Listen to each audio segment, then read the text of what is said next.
এই যে তোমাকে বাজার থেকে যা যা আনতে বলেছি সব মনে আছে তো? মনে থাকবে কি থাকবে না জানি না, তাই আমি কাগজে একটা ফর্দ বানিয়ে নিয়েছি। গোপাল দাদা, পুটির মায়ের দাঁতের যন্ত্রণাটা আরো বেড়েছে। কাল সারা রাত যন্ত্রণায় ছটফট করেছে। আমাদের বৈদ্যমশাই দাঁতের শল্য চিকিৎসা শিখতেই বাইরে গেছেন, আজকের মধ্যেই আশা করি চলে আসবেন। কিন্তু ও যে আর পারছে না। শোনো, তুমি একটা তুলোর মধ্যে লবঙ্গ তেল দিয়ে পুটির মায়ের যে দাঁতে ব্যথা হচ্ছে তার গোড়ায় রাখো। বৈদ্যমশাই এলে আমি তোমাদের বাড়িতে যেতে বলছি। আচ্ছা গোপাল দাদা। যাই, বাজার থেকে চটপট ঘুরে আসি, এরপর আবার রাজসভায় যেতে হবে।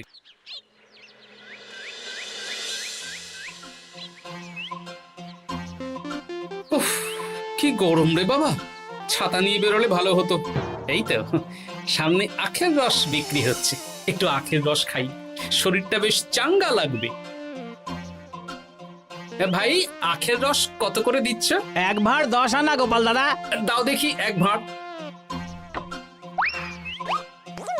আরে, এই যন্ত্রটা কিন্তু দারুণ। ওই আমাদের রাজ্যের বিজ্ঞানী মশাইয়ের অবদান।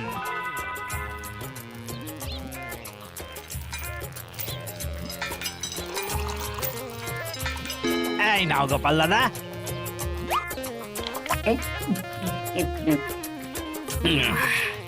আহ, শান্তি। এই নাও ভাই, তোমার 10 আনা।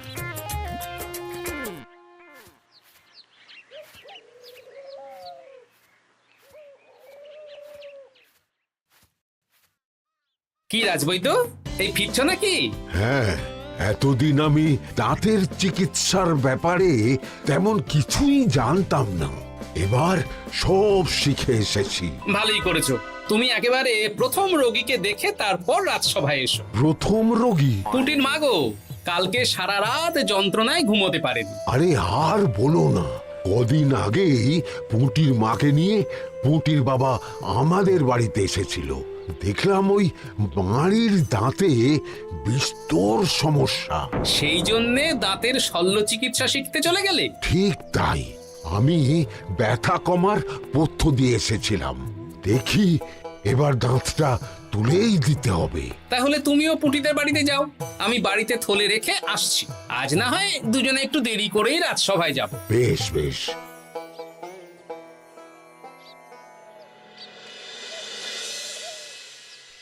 দেখুন মহারাজ, দেখুন আজকে রাজবৈদ্য আসেনি, আর ওদিকে গোপালও ডুব দিয়েছে।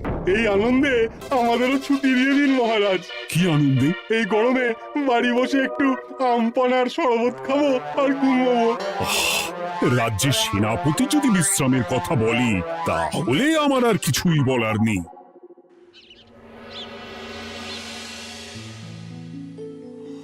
এই তো দাঁতটা পুরো পোকায় খেয়ে নিয়েছিল।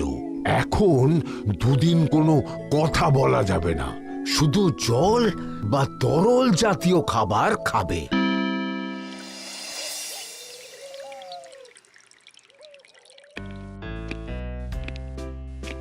ওই তো গোপাল আর রাজবৈদ্য দুজনে একসাথে রাজসভায় ঢুকছে। রাজবৈদ্য মশাই ওনার জীবনের প্রথম শল্য চিকিৎসা করছিলেন, তাই আমিও দেখছিলাম। তা কি রাজবৈদ্য, সফল হয়েছ? হ্যাঁ মহারাজ, পুঁটির মায়ের একটা মাড়ির দাঁত পোকায় খেয়ে নিয়েছিল, সেটাই তুলে দিলাম। ভালোই হলো, আমাদের রাজ্যে কোনো দাঁত তোলার বৈদ্য বা চিকিৎসক ছিল না। এখন তুমি সাধারণ রোগ ব্যাধি নিরাময়ের সাথে সাথে দাঁতের চিকিৎসাও করবে। কিন্তু মহারাজ, একটা যে সমস্যা আছে। আবার কি সমস্যা? আমি যে দাঁতের শল্য চিকিৎসা করি এটা তো আর রাজ্যবাসী জানে না, তাই কতজন আর আমার কাছে আসবে সে নিয়ে আমার সন্দেহ আছে। মানে তুমি চাইছো যাতে তোমার কাছে বেশ কিছু রোগী তাড়াতাড়ি আসুক, যাতে তুমি অনুশীলনও করতে পারো, তাই তো? একদম ঠিক ধরেছেন মহারাজ, কাজ না করলে হাত পাকাবো কি করে? তাহলে ঢেড়া পিটিয়ে বলে দিলেই তো হয়। এতে তেমন ভালো কাজ হবে বলে মনে হয় না। তা তুমি কি বলতে চাইছো গোপাল? প্রচার হবে, কিন্তু একটু অন্যভাবে। কিভাবে? আজ বিকেলে আমি রাজবৈদ্যর হয়ে প্রচার করব, শুনে নেবেন। বেশ। শুনুন শুনুন শুনুন, আমাদের আমাদের কৃষ্ণনগরের রাজবৈদ্য এখন দাঁতের শল্য চিকিৎসাও করছেন। যারা যারা আমাদের রাজবৈদ্যের কাছে দাঁত তোলাবেন তাদের দাঁত তোলার পরে দুদিন কোনো শত্রু থাকবে না। চিকিৎসার সময় সকাল 7টা থেকে সকাল 10টা পর্যন্ত।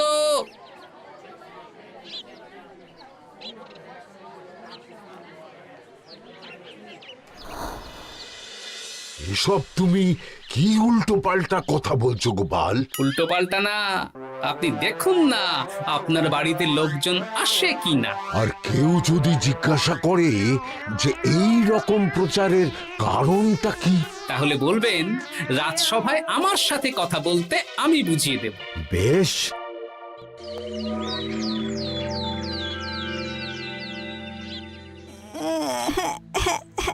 তোকে বারবার বলি এত মিষ্টি গুড় কাঠি খাস না। কি করব বাবা, কি ব্যথা।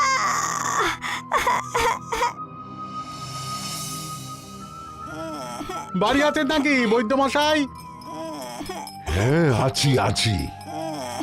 এই আমার ছেলেটার না দাঁতে খুব ব্যথা দুদিন ধরে। দেখছি। তা আপনাকে তো এই রাজ্যে আগে দেখিনি। আমি পাশের রাজ্য থেকে আসছি। শুনলাম আপনার কাছে দাঁতের শল্য চিকিৎসা করালে আগামী দুদিন কোনো শত্রু থাকবে না। ঠিকই শুনেছেন। বেশ, তাহলে বলুন কেন থাকবে না?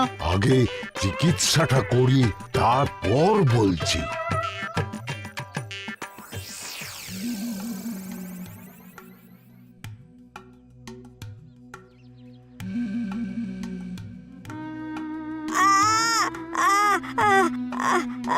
আর চিন্তা নেই, এখন দুদিন কোনো কথা বলা যাবে না। এবার তো বলুন আমার ছেলের আগামী দুদিন কোনো শত্রু থাকবে না কেন? আজকে রাজসভায় চলে আসুন, ওখানে গোপাল এই প্রশ্নের উত্তরটা দিয়ে দেবেন। তা বৈদ্য, তোমার কাছে আজকে কেউ এসেছে? সকাল সকাল দাঁত তুলে এলাম মহারাজ। বাবা, একদিনের প্রচারই এই ব্যাপার? মহারাজ, মহারাজ, বাইরে কয়েকজন অপেক্ষা করছে, তারা গোপাল দাদার থেকে কিছু জানতে চায়। তাদের ভিতরে আসতে বলো।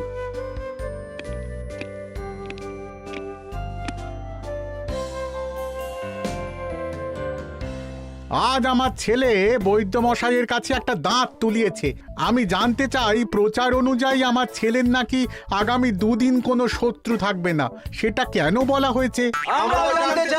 বলতে পারি, কিন্তু কথা দিতে হবে। এই কারণটা বাইরে আর কাউকে বলা যাবে না। বেশ, বলবো না। বাংলায় একটা প্রবাদ আছে, বোবার শত্রু নেই। মানুষ সাধারণত কথার বিনিময়ে মতবিরোধ, বিবাদ বা শত্রুতা করে। যে ব্যক্তি কথা বলতে পারে না, তাই তার সঙ্গে কথা বলে মতবিরোধ হওয়ার কোনো সুযোগই নেই। মানে যার যার দাঁত তোলা হবে তারা তো আগামী দুদিন কথা বলতে পারবে না। আর কথা না বললে কোনো বিবাদ হওয়ার ব্যাপার নেই। আর বিবাদ না হলে কারো সাথে শত্রুতাও হবে না। কি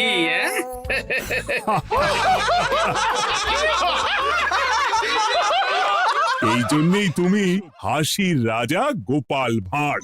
কে তোমার কথা শুনতে যাবে? একদিন না হয় প্রচারের চমকে এলো, এরপর কিভাবে আসবে শুনি? এরপর রাজবৈদ্যের সুনামেই লোকজন ছুটে ছুটে আসবে। বাহ বাহ বাহ, তোমার কত জ্ঞান! মহারাজ, এই কথা শুনে আমার মাথাতেও একটা বুদ্ধি এলো। অল্প পুঁজিতে শুধু প্রচারের জোরে এত রোজগার করব না, গোপাল হাঁ করে দেখবে।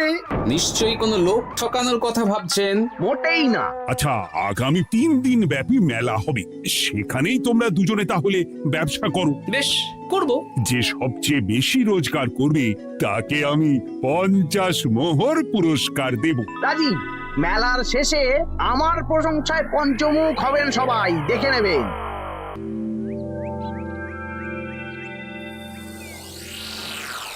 খুব তো বড় মুখ করে বলে এলেন যে ব্যবসা করবেন মেলার মাঠে। তা আপনি কি ব্যবসা করবেন শুনি? ভাগ্য পরীক্ষার দোকান দেব।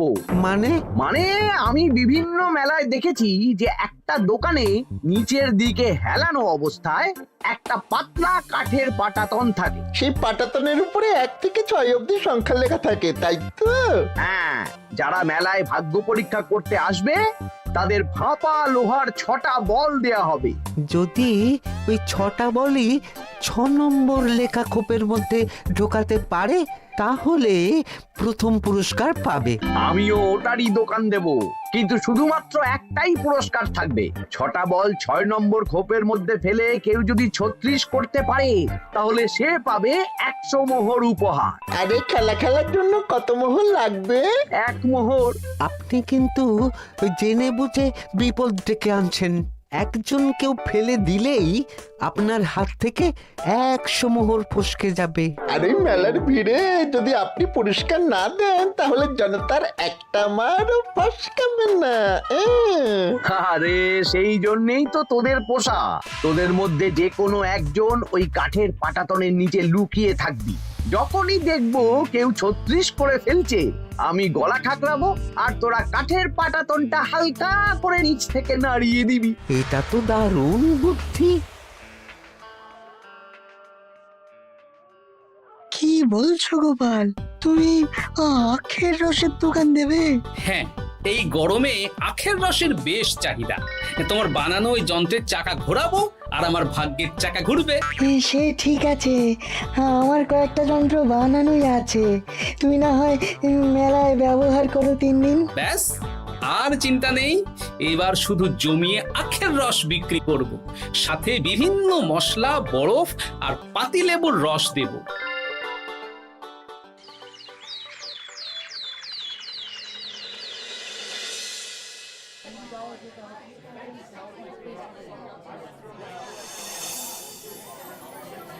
এই দোকানের পানীয় খেয়ে মন হবে বশ। গোপাল ভাঁড় নিয়ে এসেছে ঠান্ডা আখের রস। আরে গোপাল দাদা, তুমি আখের রস বিক্রি করছো? ঠান্ডা আখের রস কত করে গো গোপাল দাদা? 1 ভাঁড় মাত্র 10 আনা। 6 ভাঁড় দাও। এক্ষুনি দিচ্ছি। আসুন আসুন আসুন, সবাই আসুন। আসুন আসুন আসুন, এদিকে আসুন, এদিকে আসুন, ভাগ্য পরীক্ষা করুন। 1 মোহরে 100 মোহর।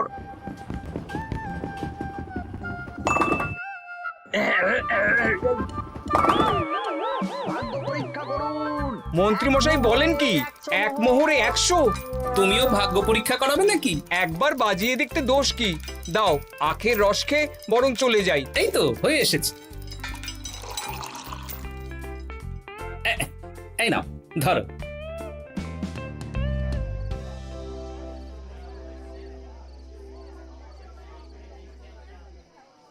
কি মন্ত্রী, ব্যবসা কেমন চলছে? ভালোই। আপনি একবার ভাগ্য পরীক্ষা করে দেখবেন নাকি মহারাজ? না না না, আমি এসবে নেই। জানি আপনার কাছে 100 মোহর নস্যি, তবুও 1 মোহরের বিনিময়ে চেষ্টা করে দেখুন না। আচ্ছা, এত করে বলছো যখন, দেখি। 1 মোহরে 6টা বল। বাবা বাবা বাবা, দেখুন মহারাজ চেষ্টা করে।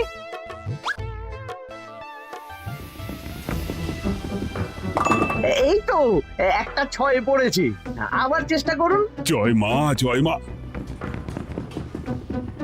আবার 6। সাবাস। দেখুন হয়ে যেতে পারে, আর তো মাত্র 4টে বাকি। দেখি তৃতীয়টা। আরে পাস, আবার 6। নিন, খেলুন। এই যা, হলো না। আরেকবার প্রথম থেকে চেষ্টা করবেন নাকি মহারাজ?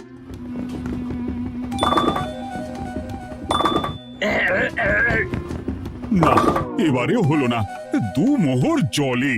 অন্য সব জায়গায় বাকি সংখ্যাতেও পুরস্কার থাকে, আপনার এখানে নেই কেন? আমার এখানে ধামাকা পুরস্কার, তাই বাকি আর কিছু রাখিনি। 36 করতে পারলেই 100 মোহর। এই নাও মন্ত্রী, 2 মোহর।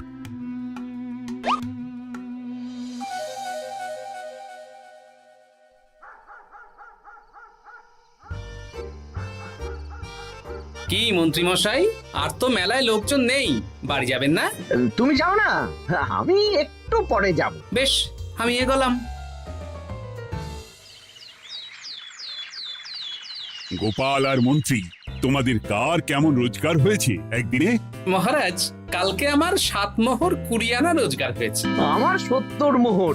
কিন্তু খরচ কিছুই হয়নি, কারণ কেউ 36 করতে পারেনি মহারাজ। বাহ বাহ বাহ, আমি তো বলেছিলাম আমি যখন ব্যবসা করব গোপাল আমার ধারে কাছে দাঁড়াতে পারবে না। বেশ, এখনো তো আজ আর কাল দুদিন মেলার বাকি আছে।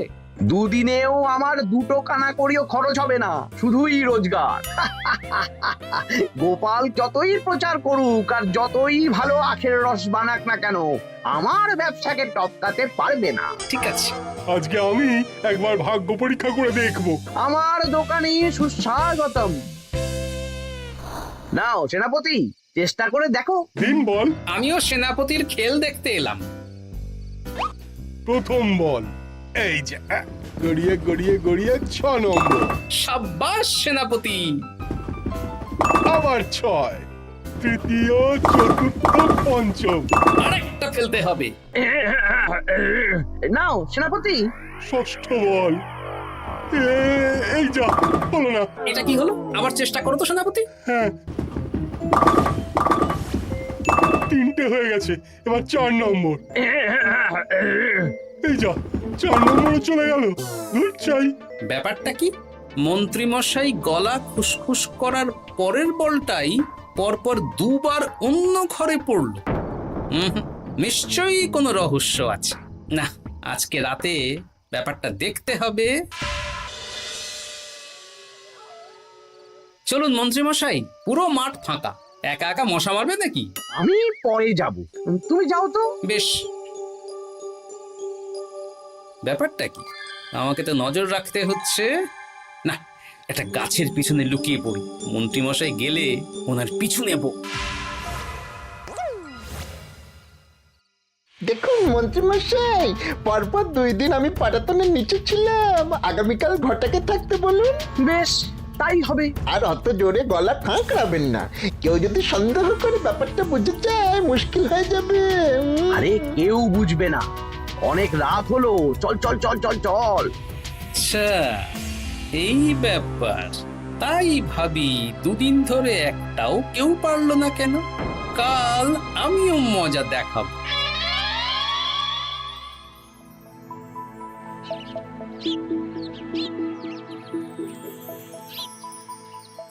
বাবা চলে এসেছেন দেখছি। এত চাহিদা না আমার এই ভাগ্য পরীক্ষার, তাই আগে আগে চলে এসেছি। মন্ত্রীমশাই, আপনাকে মহারাজ এক্ষুনি ডাকছেন। এখন কেন? সে তো জানি না, চলুন।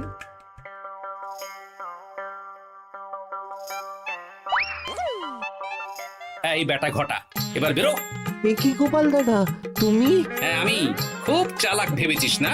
মন্ত্রী মশাইয়ের খেলা আজকে শেষ। প্রহরী, একে ধরে নিয়ে যাও।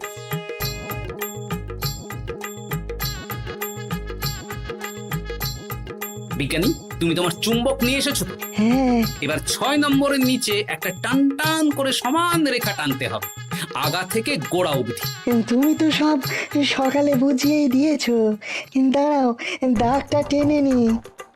একদম 6 নম্বর খোপ অবধি যাচ্ছে, সেই অনুযায়ী টান টান করে দাগ টানো। টানছি, তুমি বাইরে নজর রাখো। নজর রাখছি। কাজ হয়ে গেছে, তুমি একবার অনুশীলন করে দেখে নাও। হ্যাঁ দেখছি। শুরু করো। শুরু করছি। একদম পাক্কা আছে।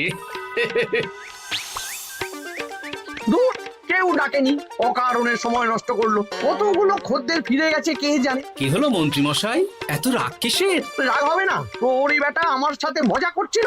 বেশ, অনেকজন খদ্দের ফিরে গেল, আমার কত ক্ষতি হয়ে গেল। আমি খেলে আপনার ক্ষতিপূরণ দিতে পারি। কি তুমি খেলবে? হ্যাঁ, ভাগ্য পরীক্ষা করতে দোষ কোথায়? ওই তো বেশ কয়েকজন সভাসদেরা আসছেন, সবার সামনেই খেলবো।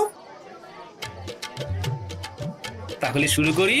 হ্যাঁ, শুরু করো। এই বল যা, 6 নম্বরে যা। আরে বাস, গোপালের ফেলাপল তো গড়ালো না, সোজা 6 নম্বরে চলে গেল। এই দেখুন, আবার যাবে। বলকে আমি বলবো, বল কথা শুনবে। এই বল যা তো, 6 নম্বরে যা। আবার 6, আবার 6, আবার 6। কি এটা কি হচ্ছে? যা বল, এটাও 6 নম্বরে যা। আবার 6, 100 মোহর। হ্যাঁ এটা কি করে হলো? দিন মন্ত্রী মশাই, 100 মোহর দিন।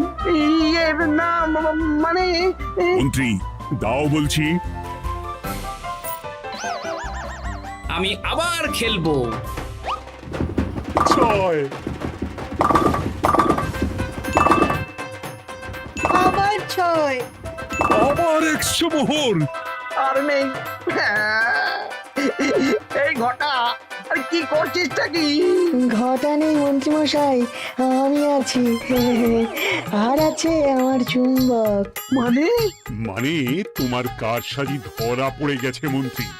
গোপাল আমাদের সব বলেছে। হ্যাঁ, আপনি যেমন ছলনা করে ভাগ্য পরীক্ষার ব্যবসা করছিলেন, তেমনি গোপালও ছলনা করে আপনার ব্যবসা উল্টে দিল। তাহলে শেষমেশ কে জিতলো? হাসির রাজা, জ্ঞানীর রাজা, রসিক রাজা গোপাল ভাঁড়। লোকের ভাগ্য পরীক্ষা করছিলাম আর আমারই দুর্ভাগ্য নেমে এলো।